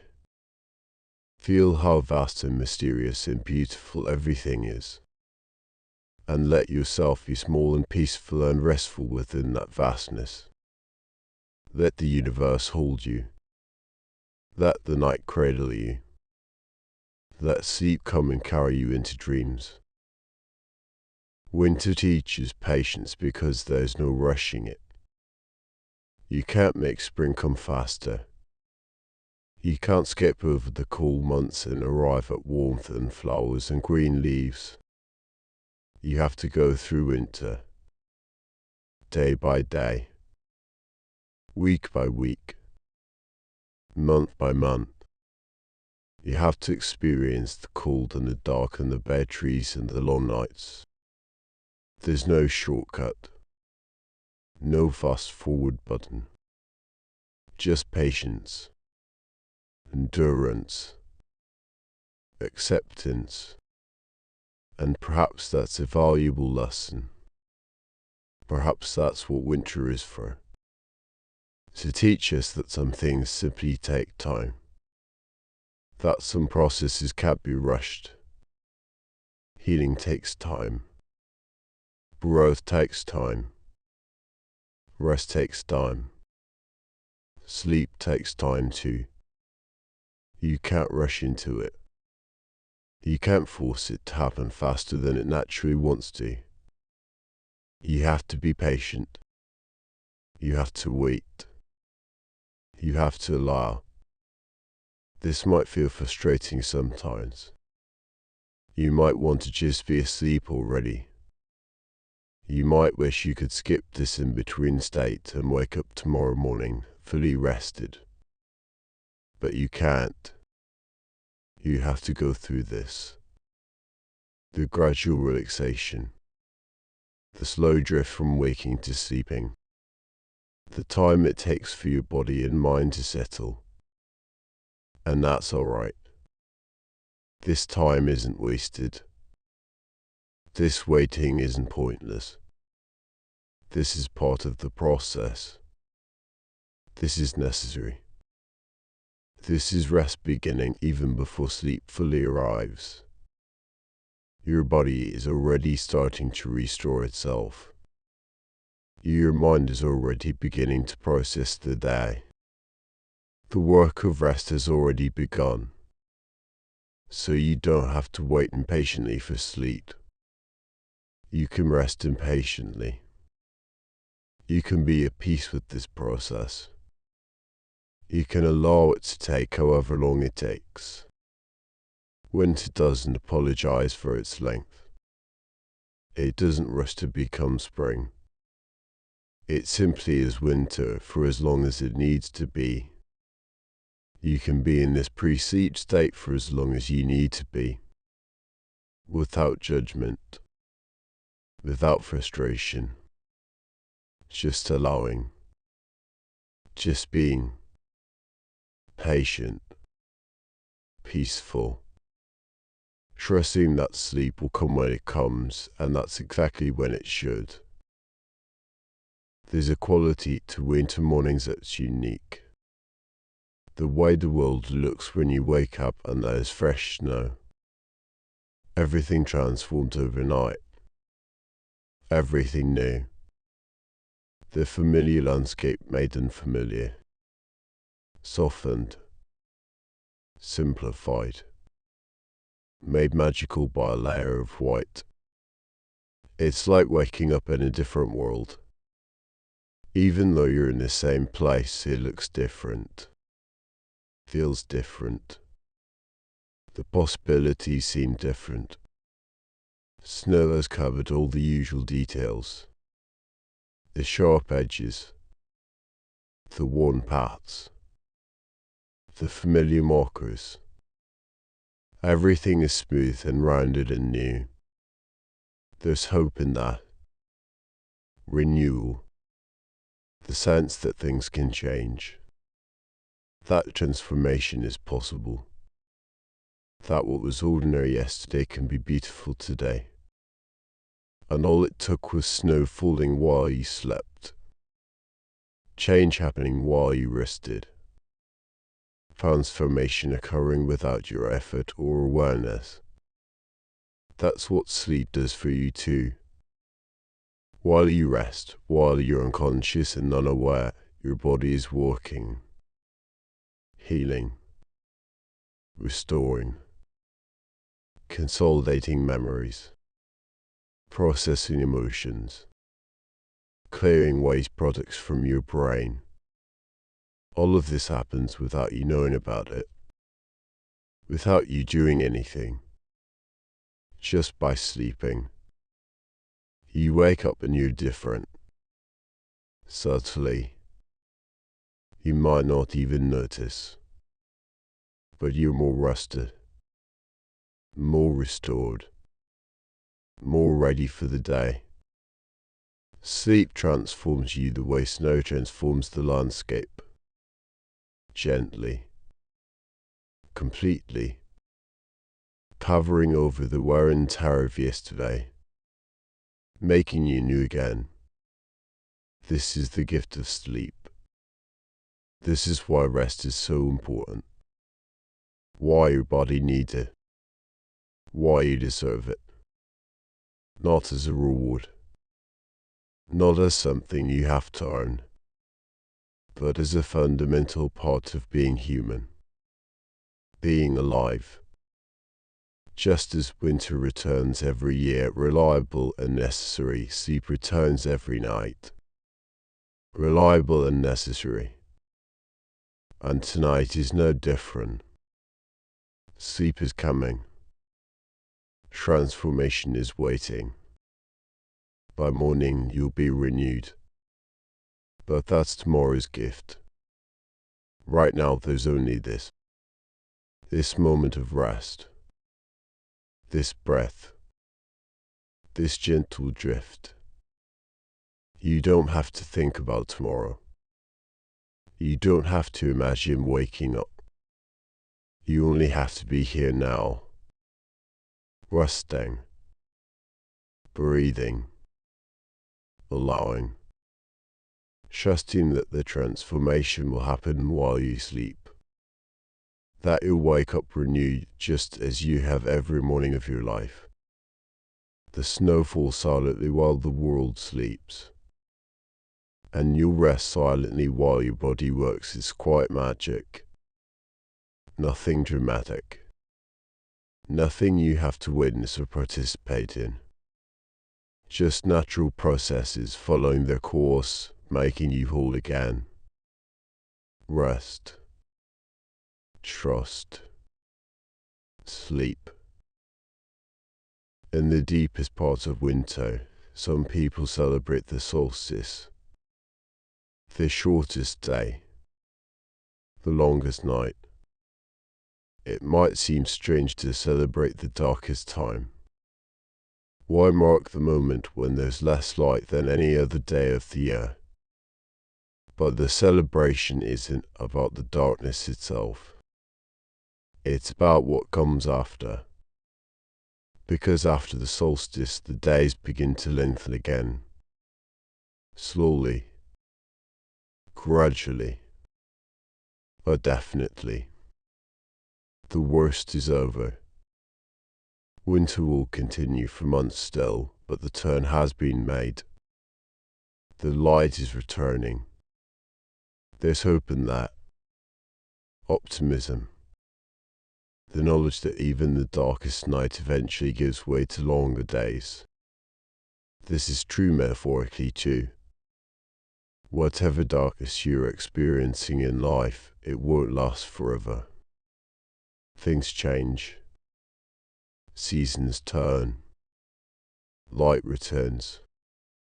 But you don't have to wait for that future light to find peace.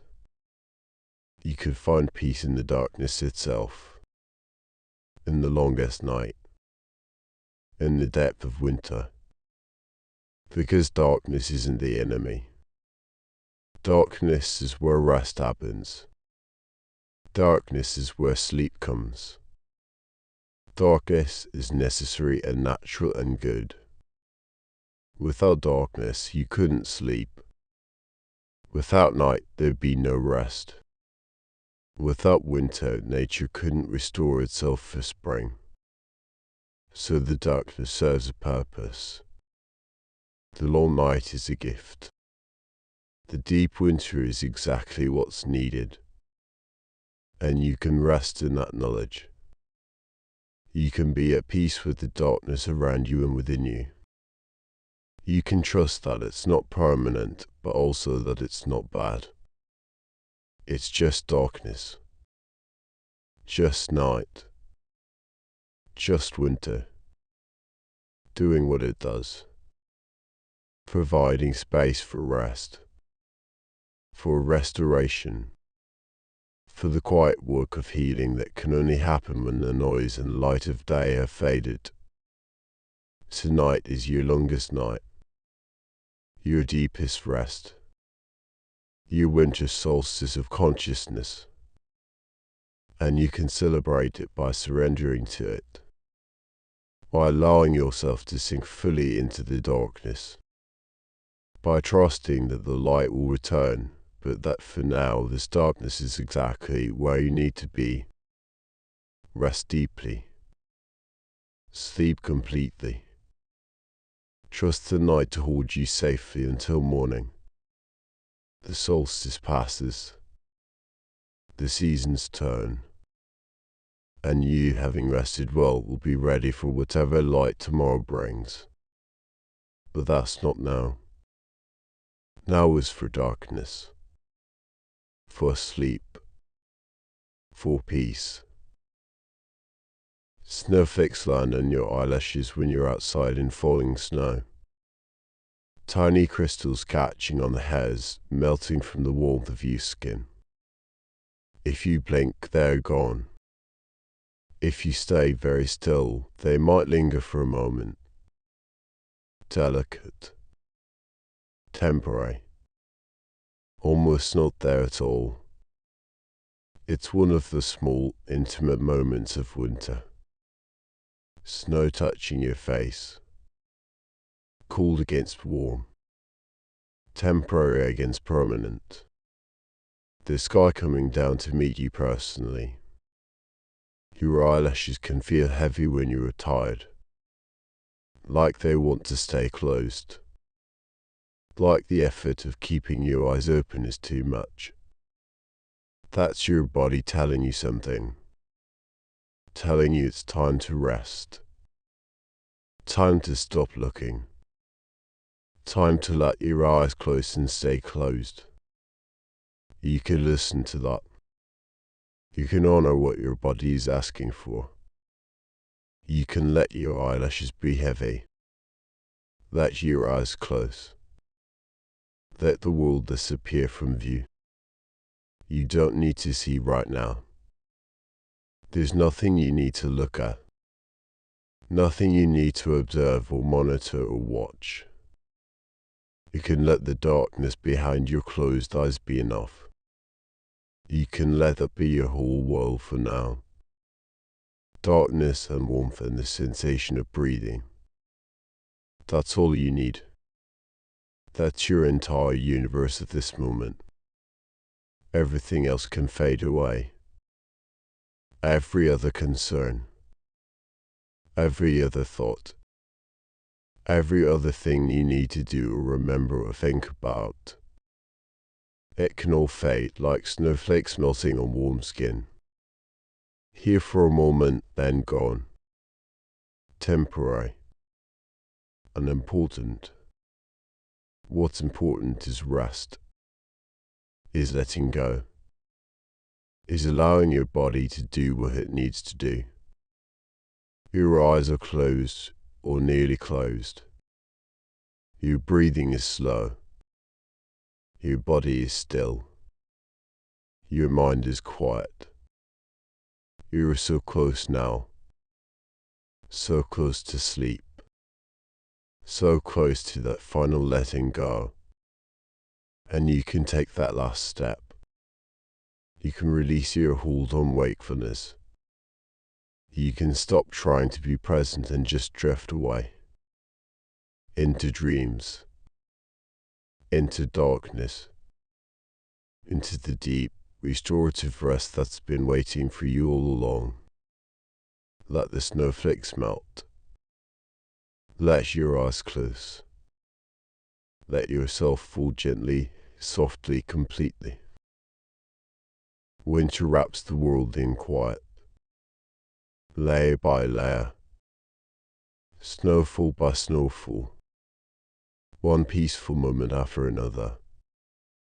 And tonight winter has wrapped you in quiet too. Slowly. Gently. Word by word. Breath by breath. You're surrounded by peace now. Held by stillness. Cradled in the soft darkness of night. The world outside continues. Snow falls perhaps. Wind blows gently. The earth turns slowly through space. But here, where you are, everything is still. Everything is quiet. Everything is perfect. You don't need to do anything. You don't need to be anything. You only need to rest. To breathe slowly. To feel warm and safe. To allow sleep to come when it's ready. The winter night stretches on. Timeless. Peaceful. Dark and cold and beautiful. And you stretch out too. Into rest. Into sleep. Into the gentle depths of restoration. One breath at a time. One moment flowing into the next. Slowly. So slowly. Until there's no difference between one breath and the next. Between one moment and forever. Just winter. Just night. Just peace. Just rest, deep and complete, carrying you down through layers of quiet. Through depths of stillness. Down and down. Peaceful and safe. Warm and still. Into sleep.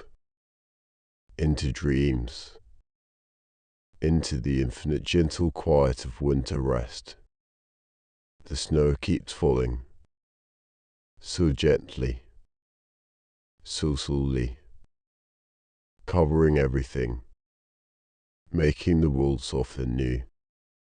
And you keep resting. So gently.